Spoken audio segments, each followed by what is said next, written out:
In the spring of 1978, the hills of West Virginia were waking from a long winter.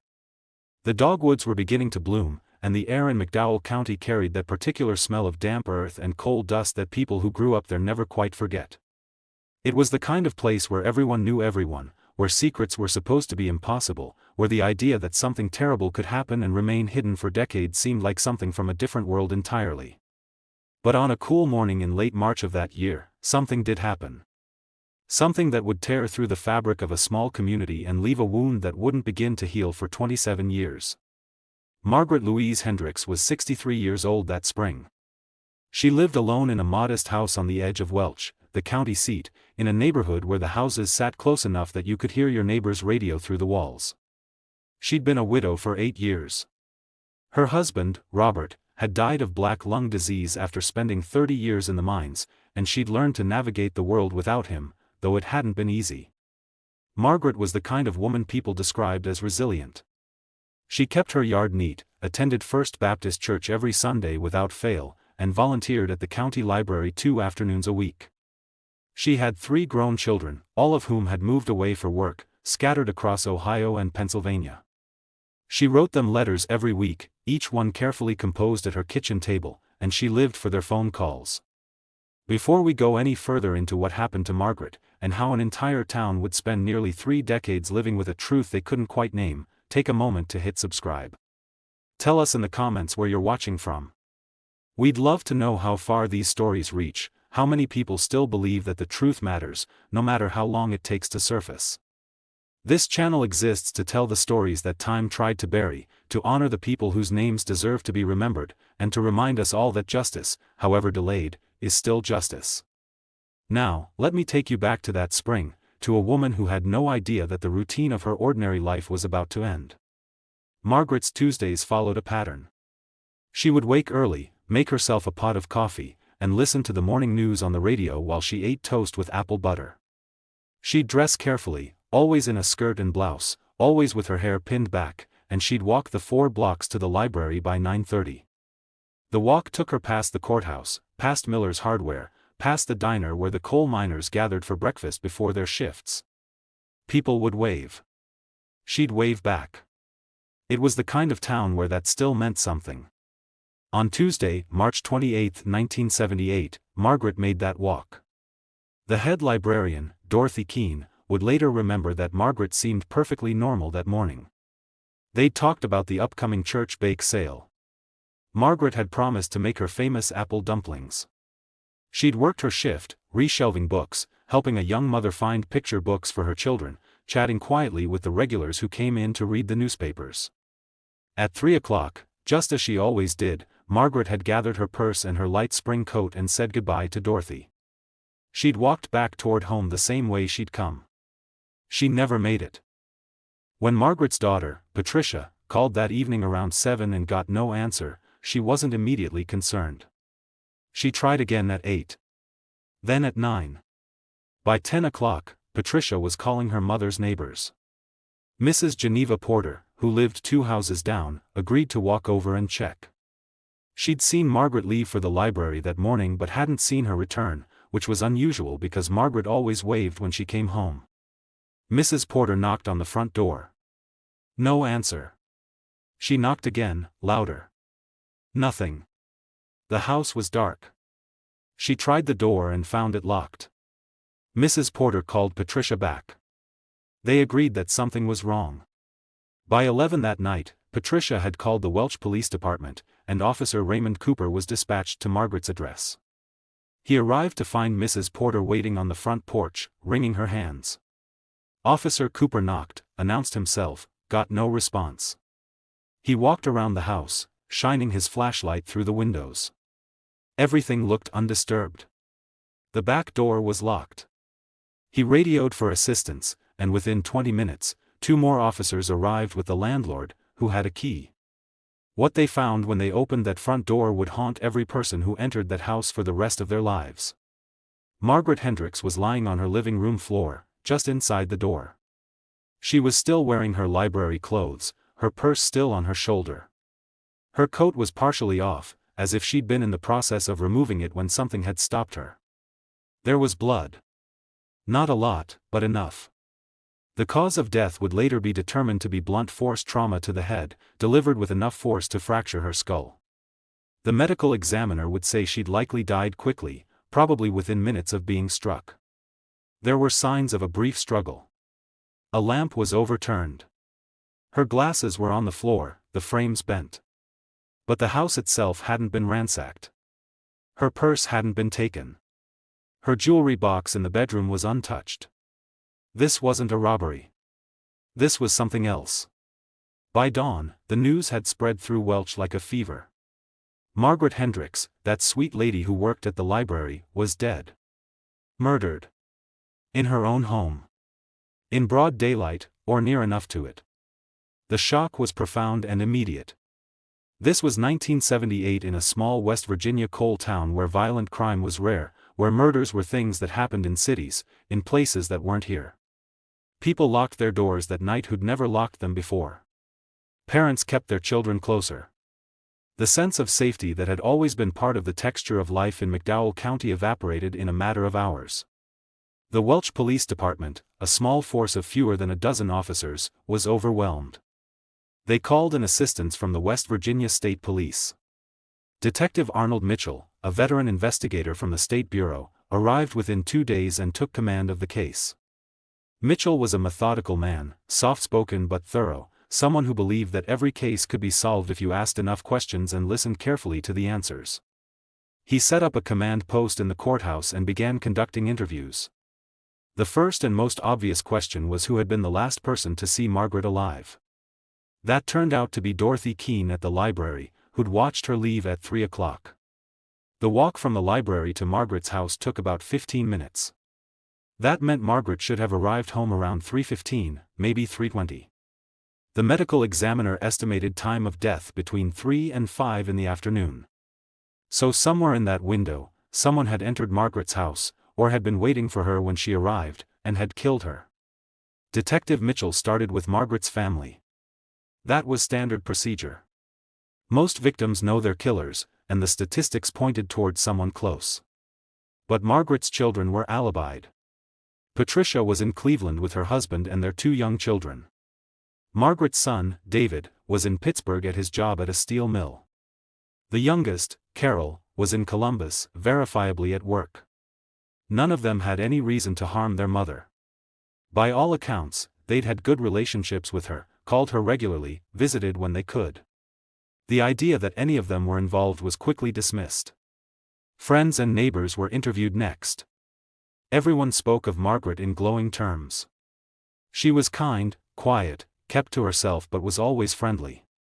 She didn't have enemies. She didn't have drama in her life. She'd lived modestly on her husband's pension and a small social security check. She didn't gamble, didn't drink, didn't owe anyone money. She was, by every measure, an unlikely victim. But someone had killed her. Detective Mitchell began to focus on the physical evidence. The entry point was key. There was no sign of forced entry. No broken windows, no jimmied locks. Either Margaret had opened the door for someone she knew, or someone had a key. The landlord's keys were accounted for. Margaret's own keys were in her purse. The police checked with her children. None of them had keys to the house. Margaret had never mentioned giving a key to anyone else. So she'd opened the door. She'd let someone in. Or someone had followed her inside. The weapon was never found. The medical examiner believed it was something heavy and blunt, possibly a tool or a household object. Every item in Margaret's house was examined and tested. Nothing came back positive for blood evidence beyond what was at the scene. The killer had likely taken the weapon with them, which suggested a degree of planning, or at least presence of mind after the act. There were no witnesses. Not a single person reported seeing anyone enter or leave Margaret's house that afternoon. In a neighborhood where people knew each other's routines, where Mrs. Porter could tell you what time the mailman came every day, the absence of witnesses was baffling. It was as if Margaret had walked into her house and simply ceased to exist, and whoever had killed her had done so without leaving a trace that anyone could see. In those early weeks, Detective Mitchell followed every lead he could find. He interviewed Margaret's fellow church members, her library colleagues, the shopkeepers she interacted with, the mailman, the utility workers. He pulled records of anyone with a criminal history in the county, anyone with a history of violence.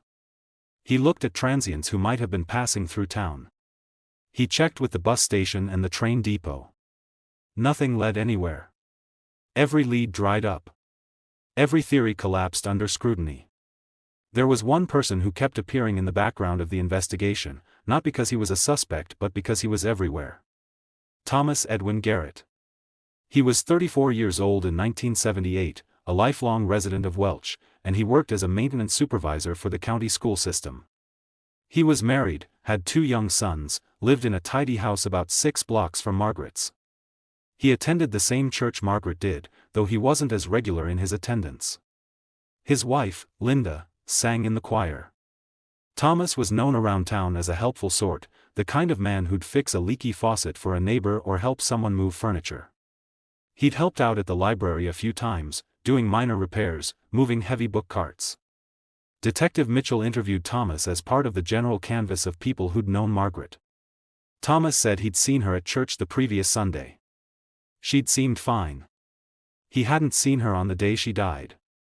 He'd been at work at the high school until 4:30, then gone home. His wife confirmed this. His supervisor confirmed he'd been at work. There was nothing suspicious. Thomas expressed shock and sadness about Margaret's death. He said he hoped they'd catch whoever did it. That was the extent of his involvement, at least as far as the initial investigation was concerned. But there was something. A detail so small that it almost didn't register. One of Margaret's neighbors, a man named Harold Simmons, mentioned to police that he'd seen Thomas Garrett walking past Margaret's house sometime in mid-afternoon on the day she died. Harold couldn't be certain of the time. Maybe 3 o'clock, maybe later. He'd been working in his garage and had glanced up and seen Thomas walking down the street. He hadn't thought anything of it at the time. Thomas walked that route fairly often. It was on the way to the corner store. Harold only mentioned it because the police were asking about anyone who'd been in the area. When Detective Mitchell asked Thomas about this, Thomas didn't deny it. He said yes, he might have walked that way during his lunch break. He'd gone to get a soda at the store. He couldn't remember the exact time. It was possible. But he hadn't gone into Margaret's house. He hadn't seen her. He'd just been walking. It was thin. Too thin to mean anything. Thomas had an explanation, and it was plausible. Detective Mitchell made a note of it, but there was nothing to pursue. No evidence connected Thomas to the crime. No motive existed. No witnesses placed him at Margaret's door. The investigation moved on to other possibilities. But that detail, that sighting, stayed in the file. Months passed. The investigation slowed. The initial surge of effort gave way to the grim reality that without a break, without a witness or a confession or a piece of physical evidence that pointed in a clear direction, the case was going cold. Detective Mitchell hated that phrase. Cold case. It sounded like giving up, like the victim didn't matter anymore. But resources were finite. Other cases demanded attention. By the fall of 1978, the active investigation into Margaret Hendricks' murder had essentially stalled. Her children held a funeral. It was attended by what seemed like half the town. People wept. The pastor spoke about senseless tragedy and faith in the face of darkness. Margaret was buried next to her husband in the cemetery on the hill overlooking Welch. Her children returned to their lives in other states, carrying with them a grief made worse by the absence of answers. Who had killed their mother? Why? Would they ever know? The town tried to move on, but the unease lingered. Women who lived alone checked their locks twice. People eyed strangers with suspicion. The sense that a killer was among them, unpunished and unknown, was a weight the community carried quietly. Thomas Garrett continued his life. He went to work. He came home. He raised his sons. He helped his neighbors. On Sundays, sometimes, he went to church. If he thought about Margaret Hendricks, he never said so. If he felt the eyes of the community on him with any particular weight, he gave no sign. He was just Thomas. Helpful Thomas. Quiet Thomas. A man with a family and a job and no apparent darkness in him. But in a town that small, people talk. They talk in low voices over coffee, in whispers after church, in the checkout line at the grocery store. And over time, a quiet, formless suspicion began to attach itself to Thomas Garrett. Nothing concrete. Nothing anyone could point to. Just a feeling. A sense that maybe, just maybe, there was something not quite right. The fact that he'd been seen near Margaret's house. The fact that he'd known her. The fact that he was calm, maybe too calm, when others were still shaken. It wasn't evidence. It was gossip. But gossip has a way of hardening into something that feels like truth. The years went by. 1979, 1980. 1981, the case remained unsolved. Detective Mitchell retired in 1983, and the file on Margaret Hendricks was passed to other investigators, each of whom reviewed it, found nothing new, and moved on. The file grew dusty. Margaret's children called occasionally to ask if there were any updates. There never were. Eventually, the calls became less frequent. Not because they'd forgotten, but because there was only so much hope a person could sustain. The community of Welch changed, as all communities do. The coal industry declined. Mines closed. People moved away in search of work. The population shrank. The downtown that had once bustled grew quieter. The library where Margaret had worked cut its hours, then cut them again. First Baptist Church saw its congregation dwindle. The world moved on, as it always does, and the murder of Margaret Hendricks became a piece of local history, a sad story older residents would mention sometimes, a mystery that had never been solved. Thomas Garrett aged 2. His sons grew up and left for college.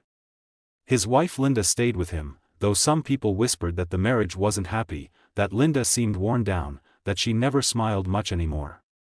Thomas kept working, though he changed jobs a few times, moving from the school system to a maintenance position at a local nursing home. He was still known as helpful, still the kind of man who'd volunteer to fix things. But there was something else, too. A distance.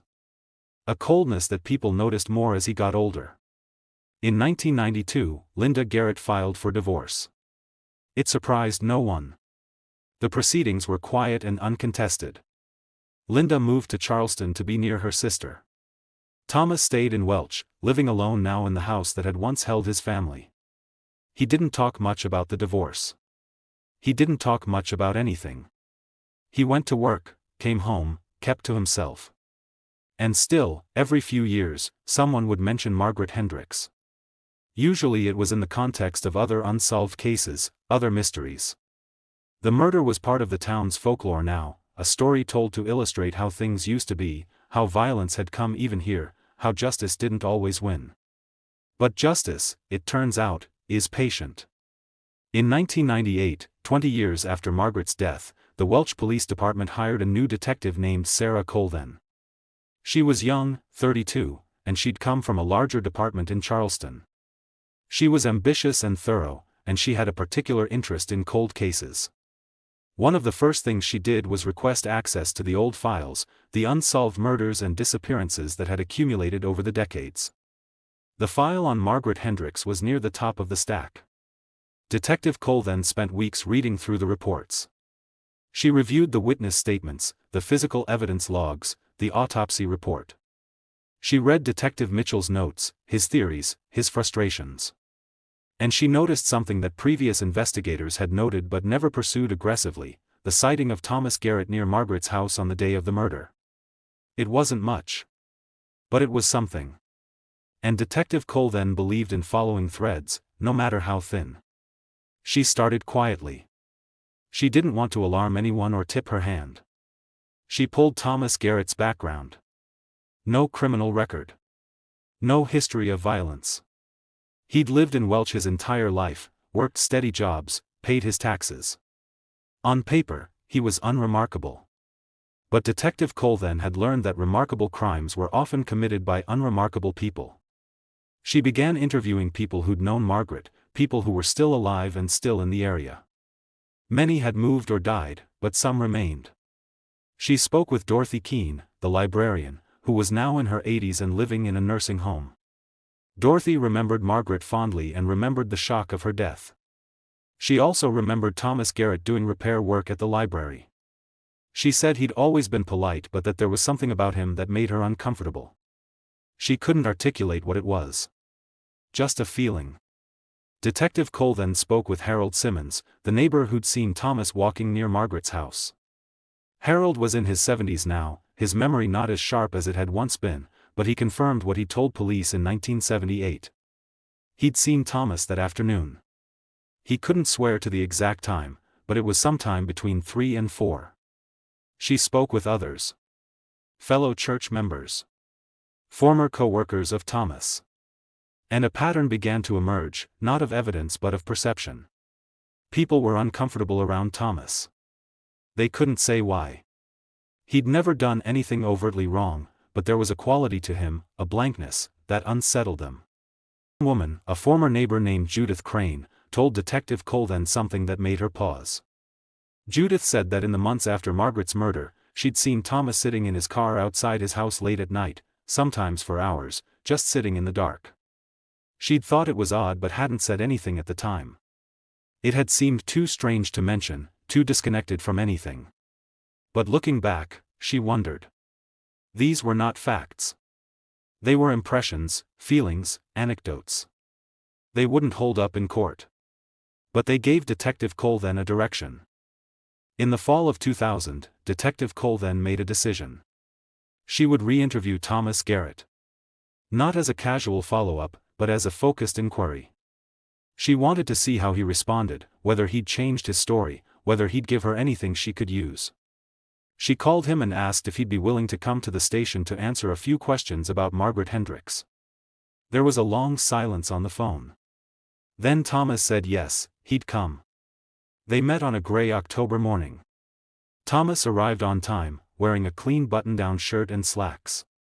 He looked older than his 56 years, his face lined, his hair mostly gray.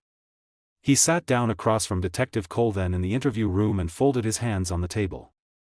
Detective Cole then began with general questions. Did he remember Margaret Hendricks? Yes, he did. She'd been a nice lady. Did he remember the day she died? He remembered hearing about it. It had been a shock to everyone. Did he remember being seen near her house that afternoon? He paused, then said yes, he thought he might have walked that way. He couldn't remember why. It was a long time ago. Detective Cole then asked if he'd gone into Margaret's house that day. He said no. She asked if he'd seen Margaret. He said no. She asked if he had any idea who might have killed her. He said he didn't. The interview was calm, controlled. Thomas didn't seem nervous. He didn't ask for a lawyer. He answered every question in the same flat, measured tone. And that, to Detective Cole then, was almost more unsettling than if he'd been evasive or defensive. There was no emotion. No curiosity about why she was asking. No anger at being questioned. Just a kind of blank compliance. She thanked him for his time and let him go. But as she watched him walk out of the station, she felt a certainty in her gut that she couldn't ignore. Thomas Garrett knew something. Maybe he knew everything. The problem was proving it. Over the next 2 years, Detective Cole then worked the case in her spare time. She re-interviewed anyone she could find. She looked for new evidence, new witnesses, anything that might have been missed. She submitted old evidence for retesting, hoping that advances in forensic science might yield something. But DNA technology, while improving, required biological samples that simply didn't exist in Margaret's case. There was no semen, no blood from the killer, no hair or saliva. The physical evidence was limited to what had been at the scene, and none of it pointed conclusively to anyone. She hit walls. Constantly. The case was 24 years old. Memories had faded. People had died. Evidence had degraded. And Thomas Garrett, if he was guilty, wasn't talking. But Detective Cole then didn't give up. She kept Margaret's file on her desk. She reviewed it regularly. She let it be known in the community that she was still working the case, that she believed it could be solved. And she waited. Sometimes, in investigations like this, the break doesn't come from new evidence.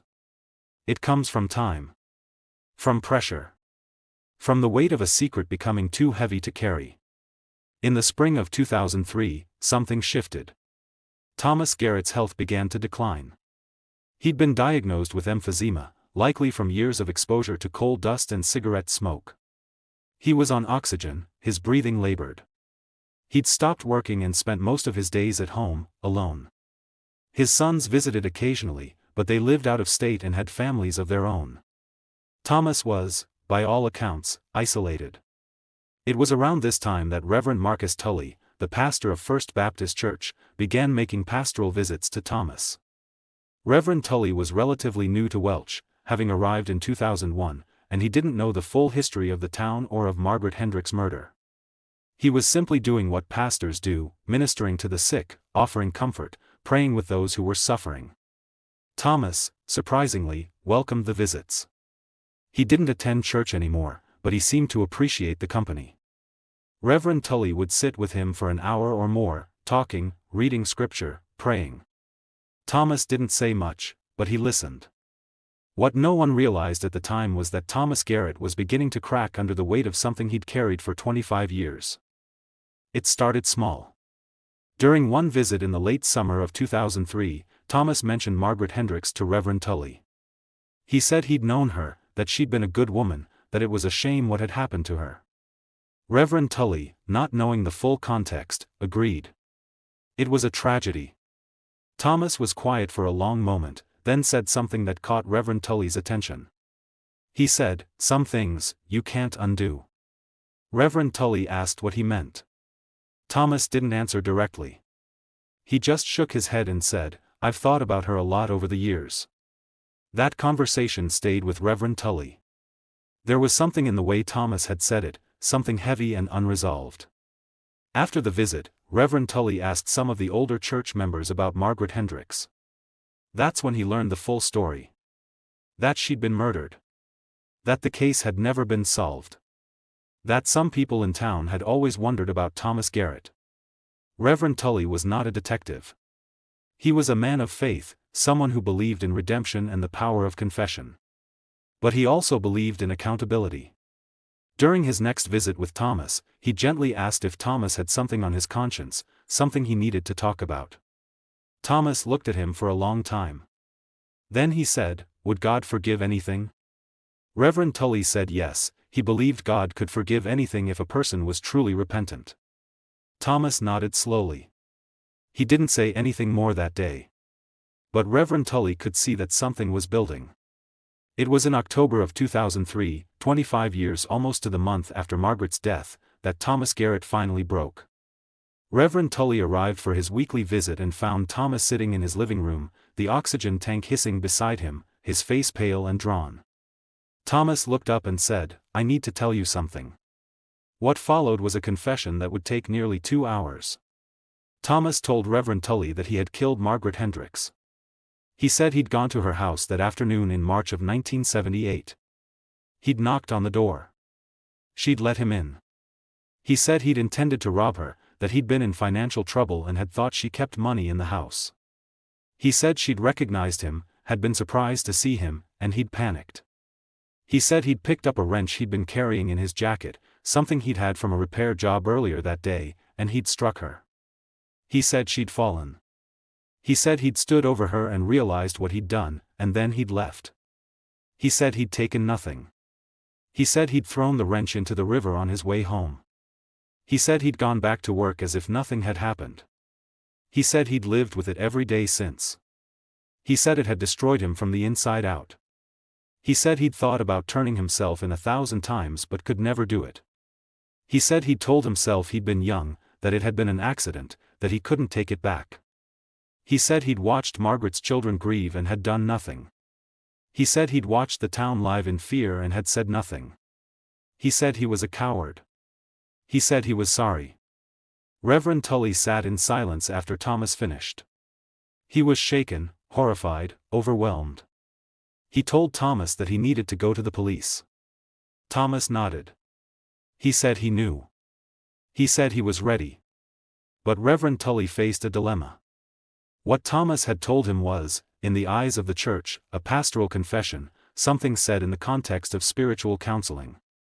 Some faiths consider such confessions privileged, protected by a religious seal. Reverend Tully wrestled with this. He prayed about it. He consulted with church elders. And ultimately, he concluded that his duty to the law and to justice outweighed the pastoral seal, especially given that Thomas himself had said he was ready to confess to authorities. Reverend Tully went to Detective Sarah Colvin. When Detective Colvin heard what Reverend Tully had to say, she felt a surge of emotion that was equal parts vindication and heartbreak. She'd been right about Thomas Garrett. But knowing it and proving it were different things. She asked Reverend Tully to repeat everything Thomas had said. She took detailed notes. Then she asked if Thomas would be willing to make the same confession on the record. Reverend Tully said he believed Thomas would. But they needed to act quickly. Thomas's health was deteriorating. 2 days later, Detective Colvin, accompanied by another officer and Reverend Tully, went to Thomas Garrett's house. Thomas was expecting them. He was sitting in his recliner, the oxygen line in his nose, his hands resting on his lap. He looked up when they entered and simply said, "I know why you're here." Detective Colvin read Thomas his rights. She asked if he understood them. He said he did. She asked if he was willing to make a statement. He said he was. And there, in that small living room, with the autumn light filtering through the curtains, Thomas Edwin Garrett confessed to the murder of Margaret Louise Hendricks. He repeated what he'd told Reverend Tully. He provided details that only the killer would know, details that had never been made public. He described the layout of Margaret's house, the position of the body, the fact that her glasses had been broken. He described the wrench, the panic, the moment he'd realized she was dead. He said, again, that he was sorry. He said it wouldn't bring her back. He said he knew that. But he said he couldn't die without telling the truth. If you believe Margaret Hendricks deserved someone to keep pushing for the truth, hit subscribe. Because this is how that fight continues. This is how we make sure that people like Margaret are not forgotten, that their stories are told, that the people who took their lives are held accountable, no matter how long it takes. Thomas Garrett was arrested that day. He was taken into custody, processed, and charged with first-degree murder. The news spread through Welch like wildfire. After 25 years, the case was solved. The killer had a name. And it was someone who'd been there all along, living among them, walking the same streets, breathing the same air. The community's reaction was complex. There was relief, yes. Closure, in a way. But there was also anger and a deep, unsettling sense of betrayal. Thomas Garrett had been one of them. He'd been helpful, unremarkable, almost invisible. And he'd carried this secret for a quarter of a century. How many times had people spoken to him, trusted him, let him into their homes? The thought that a murderer had been living among them, undetected and unpunished, was terrifying. Margaret's children were notified. Patricia, David, and Carol, now all in their 50s and 60s, received the call they'd waited 25 years for. Their mother's killer had been found. He'd confessed. Justice, in some form, was finally coming. Patricia later said that the news didn't feel the way she'd imagined it would. She'd thought she'd feel relief, maybe even joy. But instead, she just felt tired. Tired and sad. Her mother was still gone. The years of not knowing, of wondering, of living with the question of why, had taken a toll that couldn't be undone. The confession didn't bring her mother back. It didn't erase the pain. It just gave it a name. Thomas Garrett's case moved through the legal system slowly. His health was failing. His attorneys argued that he was too sick to stand trial, that he was on oxygen full-time, that he was barely able to leave his house. The prosecution countered that justice delayed was justice denied, that Margaret's family had waited long enough. In the end, a compromise was reached. Given Thomas's confession, his age, and his medical condition, a plea agreement was negotiated. Thomas pled guilty to second-degree murder. In exchange, the prosecution agreed not to seek the maximum sentence. In early 2005, 27 years after Margaret's death, Thomas Edward Garrett was sentenced to 20 years in prison. He was 61 years old. He would likely die in prison. The sentencing hearing was held in the same courthouse where Detective Mitchell had set up his command post in 1978. Margaret's children attended. Patricia read a victim impact statement. She spoke about her mother, about the woman she'd been, about the hole her death had left in their lives. She spoke about the years of not knowing, of fearing that they'd never have answers. She spoke about the relief of finally knowing the truth, even though the truth was terrible. She spoke about forgiveness, about how she was trying to find it but wasn't sure she could. She spoke about how much she missed her mother. Thomas Garrett sat in the defendant's chair, his oxygen tank beside him, his face impassive. When given the chance to speak, he stood slowly, leaning on the table for support. He said he was sorry. He said he'd thought about Margaret every day for 27 years. He said he knew his apology didn't mean anything, that it didn't change what he'd done. He said he hoped, somehow, that telling the truth would give her family some peace. The judge, a woman named Eleanor Briggs who'd grown up in Welch and remembered when Margaret was killed, looked at Thomas for a long moment before delivering the sentence. She said that some crimes leave scars that never heal, that the passage of time doesn't lessen the weight of taking a life. She said that Thomas had stolen 27 years of justice from Margaret's family, and that while the law allowed for mercy, it also demanded accountability. She sentenced him to 20 years. He was remanded to custody immediately. Thomas Garrett was transferred to a state correctional facility. His health continued to decline. He died in prison less than 3 years later, in 2008, of respiratory failure. He was 64 years old. His death was noted briefly in the local paper. There was no funeral service. His sons did not release a statement. Thomas Garrett left the world much as he'd lived the last decades of his life, quietly, unremarked upon, carrying the weight of what he'd done into whatever comes after this life. The resolution of Margaret Hendricks' case didn't erase the pain her family felt, but it gave them something they'd lived without for nearly 3 decades, the truth. They knew who had killed their mother. They knew why, as much as anyone can ever really understand why a person chooses violence. They knew that he'd been caught, that he'd confessed, that he'd been punished. It wasn't enough. It could never be enough. But it was something. For the community of Welch, the case became a kind of parable. A reminder that justice, however delayed, could still arrive. A reminder that secrets, however carefully kept, have a way of surfacing. A reminder that the people we think we know might be carrying burdens we can't imagine. Detective Sarah Colvin, who'd worked the case for years, later said that what had solved it wasn't advanced forensics or new technology. It was time. Time wore Thomas Garrett down. Time and guilt and the knowledge that he was dying. She said she believed that if Thomas had lived another 10 years without confessing, the case might have died with him. But something in him, some last shred of conscience or fear or need for absolution, had made him speak. Reverend Marcus Tully, who'd been the catalyst for the confession, struggled with his role in what had happened.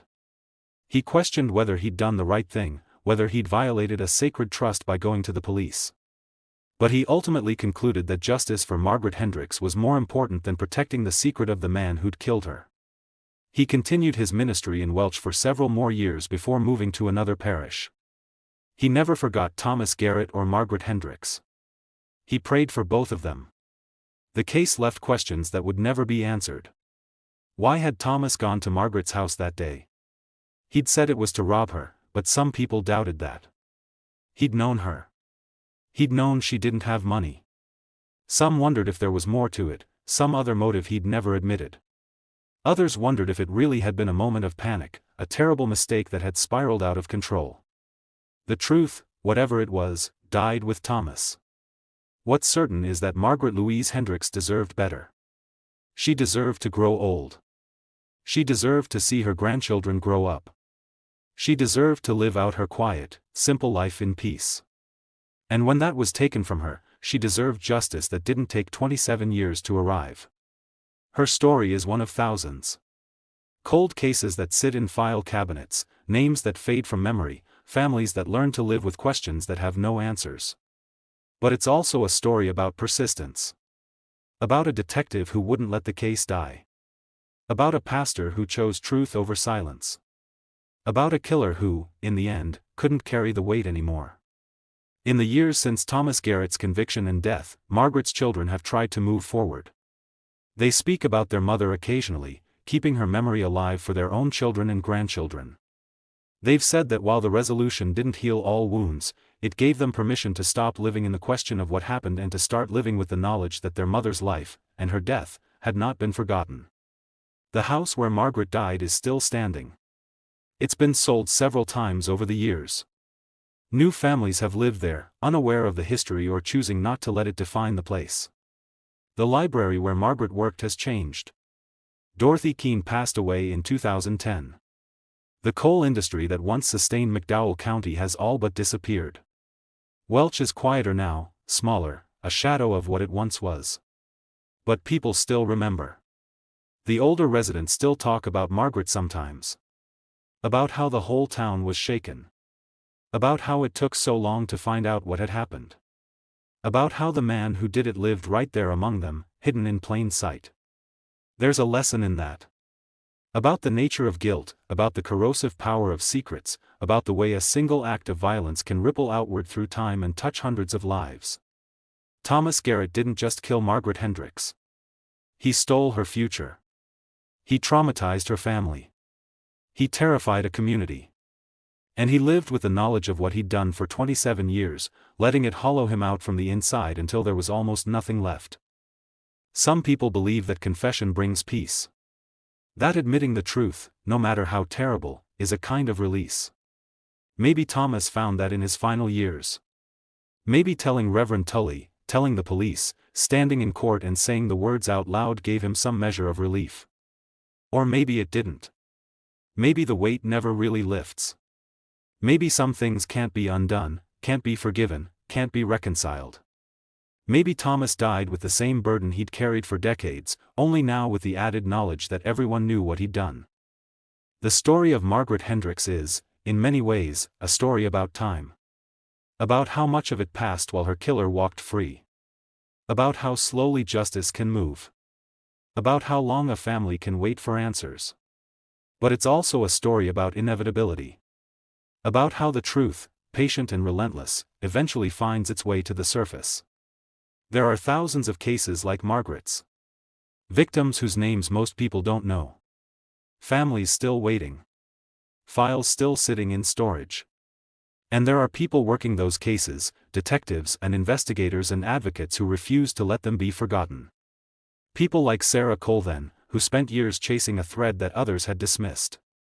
People who believe that every life matters, that every victim deserves justice, that no case should ever truly go cold. The work is hard. It's slow. It's often thankless. Most cold cases don't end with confessions. Most don't end at all. They just sit, unresolved, a permanent weight on the families who survive.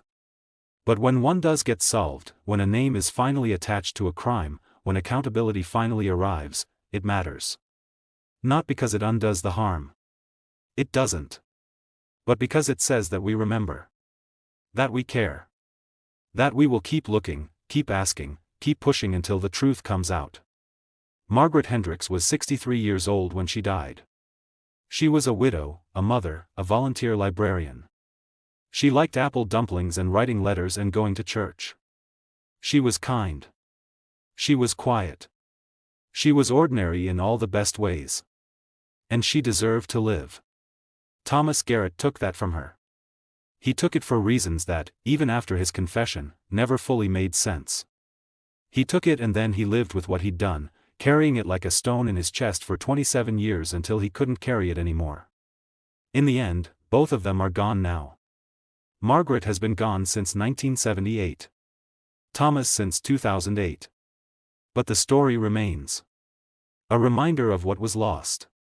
A reminder that justice, even when it's late, still matters. A reminder that the truth has a way of surviving, even when it's buried deep. Margaret's grave in the cemetery overlooking Welch is simple. Just her name, her dates, and a line that her children chose, beloved mother and friend. People still visit sometimes. Patricia came back a few years ago and left flowers. She said she talked to her mother, told her that they'd finally found out what happened, that the man who'd hurt her had been caught. She said she hoped her mother could rest now. Whether the dead can rest is a question beyond the scope of this story. But the living can try to find peace. They can remember. They can honor. They can make sure that names like Margaret Louise Hendricks are not erased by time or silence. This case was solved not by cutting-edge science but by the weight of a guilty conscience and the persistence of someone who refused to give up. It was solved because Thomas Garrett, facing the end of his life, could no longer live with what he'd done. It was solved because Reverend Tully chose justice over secrecy. It was solved because Detective Cole then believed that an old file on a dusty shelf still represented a person who mattered. And it mattered. It mattered to Margaret's children, who finally got to hear the words, "We caught him." It mattered to the community of Welch, who learned that their suspicions, vague and unspoken as they'd been, had not been entirely wrong. It mattered because it proved that even after decades, even after hope has faded, truth can still emerge. The people who stay for stories like this, who listen all the way to the end, are the ones who understand why these cases matter. They're the ones who know that every victim is someone's mother, someone's daughter, someone's friend. They're the ones who believe that justice, even when it's imperfect and incomplete and far too late, is still worth fighting for. Margaret Hendricks lived a quiet life. She didn't seek attention or acclaim. She worked at a library, went to church, wrote letters to her children. She was the kind of person whose absence might not have been noticed by the wider world if not for the violence that ended her life. But she was noticed. She was remembered. And in the end, the man who killed her was held accountable. That doesn't fix what was broken. It doesn't give Margaret back the years she should have had. But it does something. It says that her life mattered. That her death mattered. That the people who loved her mattered enough to keep asking questions for 27 years until they finally got an answer. Rest in peace, Margaret Louise Hendricks. You deserved so much better than what happened to you. But you were not forgotten. And in the end, the truth came out. There's something about cases like this that cuts deeper than the ones that get solved quickly. The long cold ones. The ones where families wait decades, where communities live with unanswered questions, where the weight of not knowing becomes a kind of permanent scar. When resolution finally comes, it's bittersweet. Yes, there are answers. Yes, there's accountability.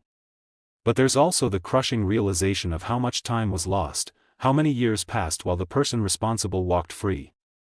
Margaret's children often spoke about this in the years after Thomas's conviction. They said they were grateful to finally know the truth, but they also struggled with anger over how long it had taken. They'd spent the prime of their adult lives not knowing who had killed their mother or why. They'd raised their own children under that shadow. They'd grown old with that question hanging over them. And when the answer finally came, they were in their 60s. Their mother had been gone for more than half their lives. That's what cold cases steal, in a way. Not just the victim's life, but years and years of the survivor's lives too. Years spent wondering.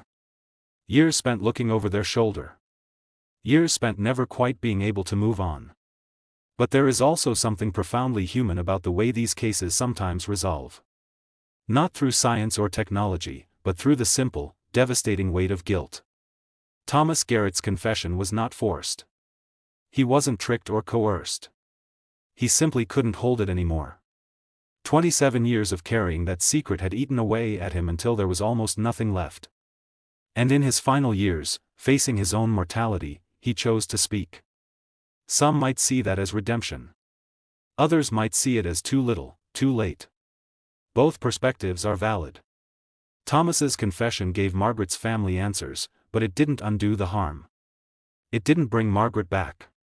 It didn't give them back the years they'd spent not knowing. But it did give them truth. And sometimes, in the absence of everything else, truth is the only thing left to hope for. The role that Reverend Tully played in this case is worth reflecting on.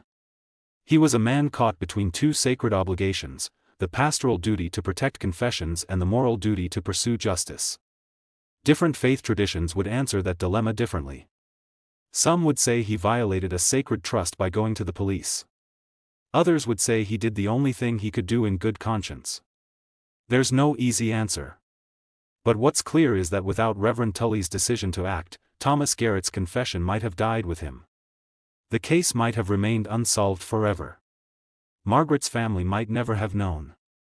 And Thomas himself might have gone to his grave with the secret intact. Reverend Tully's choice, difficult as it was, made justice possible. Detective Sarah Colvin's role is worth honoring too. She came to Welch as a young detective and inherited a case that was already 20 years old. She had no obligation to pursue it. She could have let it sit, as others had. But she didn't. She reviewed the file. She followed the threads. She kept the case alive. And when the break finally came, she was ready. That's the reality of cold case work. Most of it is invisible. Reading old reports. Re-interviewing witnesses whose memories have faded. Hoping that something, somewhere, will shift. It's slow, frustrating work with no guarantees. But people like Detective Colvin do it anyway because they believe it matters. And it does matter. Every case solved is a testament to the idea that we don't forget. That we don't give up. That even decades later, we're still looking, still asking, still fighting for answers. The town of Welch has changed a lot since 1978. The coal industry that once defined the region is gone. The population has shrunk. Many of the people who were there when Margaret died have moved away or passed on. But the case is still part of the town's history. It's still talked about. And for those who remember, the resolution, however late it came, brought a sense of closure that had been missing for decades. There's a broader lesson here too, one that applies beyond this single case. Secrets, no matter how carefully guarded, have a way of surfacing. Lies, no matter how well constructed, eventually collapse under their own weight. And guilt, no matter how deeply buried, finds a way to the surface. Thomas Garrett thought he could live with what he'd done. For a long time, it seemed like he could. He went to work, came home, raised his sons, lived what appeared to be a normal life. But the guilt was always there, eating at him, hollowing him out. And in the end, it consumed him. That's not to suggest that confession absolves guilt or that speaking the truth undoes the harm. It doesn't. Margaret is still dead. Her family still lost decades of their lives to grief and uncertainty. Thomas's confession didn't change any of that. But it did bring accountability. It did bring truth. And in a world where so many cases remain unsolved, where so many families never get answers, that means something. If you made it to the end of this story, you're someone who understands that the truth matters, even when it arrives decades too late. You're someone who believes that every life deserves to be remembered, that every victim deserves justice, and that the passage of time doesn't erase the weight of what was done. People like that are exactly who this channel exists for. You already understand why these stories need to be told. You already know that forgetting is the worst thing we can do. There are thousands of cases like Margaret's still waiting. Thousands of families still asking questions. Thousands of victims whose names have faded from memory but who still deserve to be honored. And there are people working those cases, people who refuse to let them die, people who believe that justice, however delayed, is always worth pursuing. This channel exists to tell those stories. To keep those names alive. To remind us that behind every cold case is a person who mattered, a family that's still grieving, and a truth that's still waiting to be told. Margaret Louise Hendricks was 63 years old when her life was taken from her. She was a widow, a mother, a volunteer, a friend. She liked quiet things and simple joys. She harmed no one. And she deserved to live. Thomas Edwin Garrett took that from her. He lived with what he'd done for 27 years before he finally confessed. He died in prison 3 years later, carrying the weight of his crime to whatever comes after this life. Both of them are gone now. But the story remains. A reminder that justice, even when it's slow, still matters. A reminder that truth, even when it's painful, is worth pursuing. A reminder that people like Margaret Louise Hendricks deserve to be remembered. Rest in peace, Margaret. You were not forgotten. Now if you haven't, please subscribe, like and share to a friend who'd love a story like this. I'll see you in the next one.